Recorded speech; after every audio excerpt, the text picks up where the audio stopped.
I also argued that they should ban the phrase Democratic Party, because the truth is, the Democratic Party is the organization around which, within which, through which, terrible things have been done, from slavery to segregation, to Jim Crow laws, to the internment of Japanese Americans, and so forth and so on. But there's a New York Slimes article today that says this time-honored ritual, these Jefferson-Jackson Day dinners, they're starting to ban them.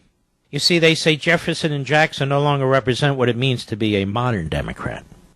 The Iowa Democrat Party became the latest last weekend to ban them, joining Georgia, Connecticut, and Missouri. That is, ban the Jefferson-Jackson dinner. At least 5 other states are considering the same change since the massacre of African Americans in the church in Charleston, South Carolina.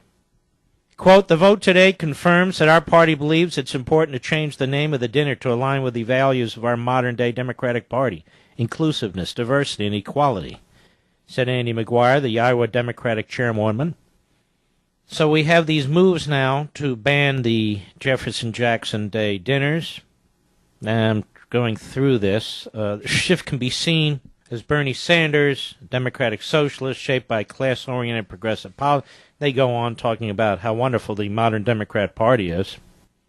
Now, the move to erase Jefferson and Jackson is not being welcomed by all Democrats. Some of them fear the party losses has long been its unifying philosophy by removing the names of founders whose virtues and flaws illuminated the way forward.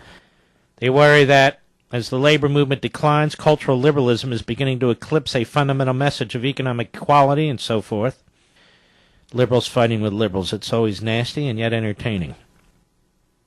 Some leading Democrats, such as L. Douglas Wilder, former Democrat governor, Virginia, say the issue for the party is a straightforward one, likening it to the controversy over the Washington Redskins name.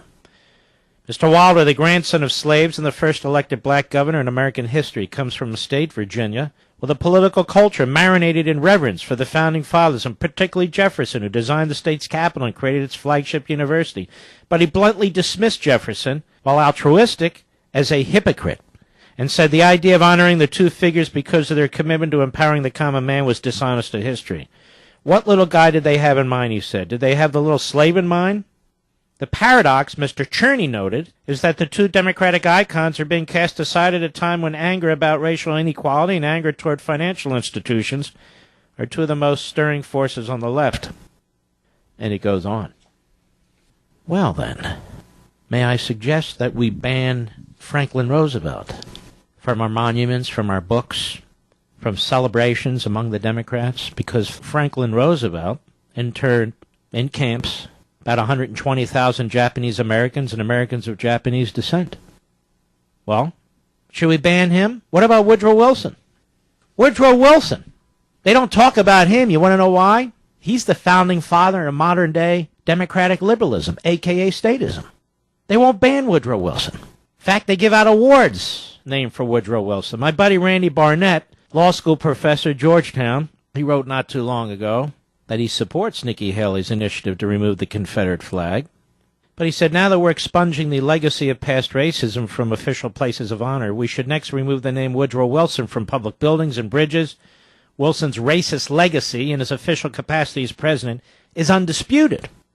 And he points to William Keller, Boston University historian, as I did several months ago. But I'm bringing this up now because it's back.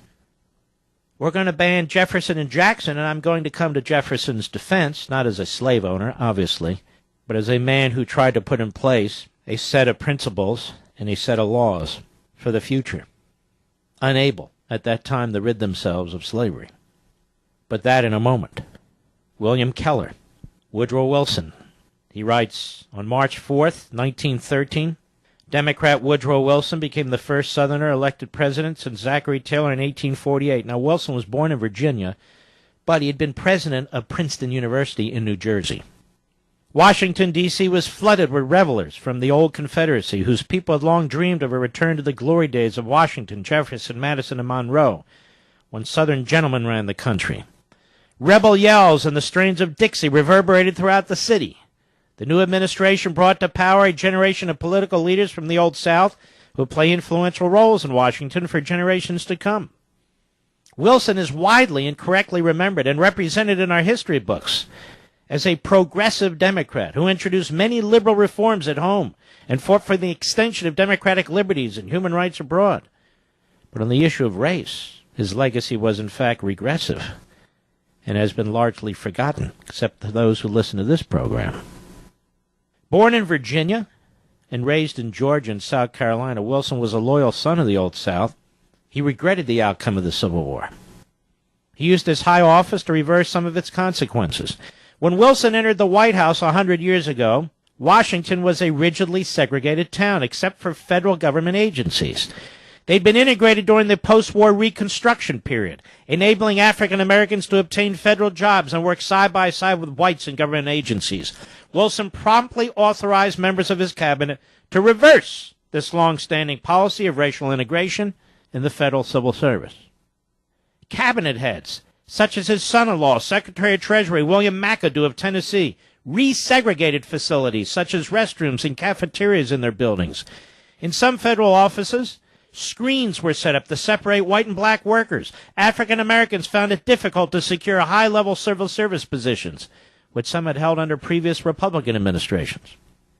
I'm getting to the point that we must ban the name Democratic Party, and I'm going to keep hitting this, but stick with me. A delegation of black professionals led by Monroe Trotter, a Phi Beta Kappa graduate of Harvard and Boston newspaper editor, appeared at the White House to protest these policies. But Wilson treated them rudely, and he declared that segregation is not, I'm quoting, segregation is not a humiliation but a benefit, and ought to be so regarded by you gentlemen, quote, unquote. The novel, The Klansman by Thomas Dixon, a longtime political supporter, friend, and former classmate of Woodrow Wilson's at Johns Hopkins University, was published in 1905. A decade later, with Wilson in the White House, cinematographer D.W. Griffith produced a motion picture version of the book titled Birth of a Nation. And with quotes from Wilson's scholarly writings in its subtitles, the silent film denounced the Reconstruction period in the South, when blacks briefly held elected office in several states. It hailed the rise of the Ku Klux Klan as a sign of Southern white society's recovery from the humiliation and suffering to which the federal government and the Northern carpetbaggers had subjected it after its defeat in the Civil War.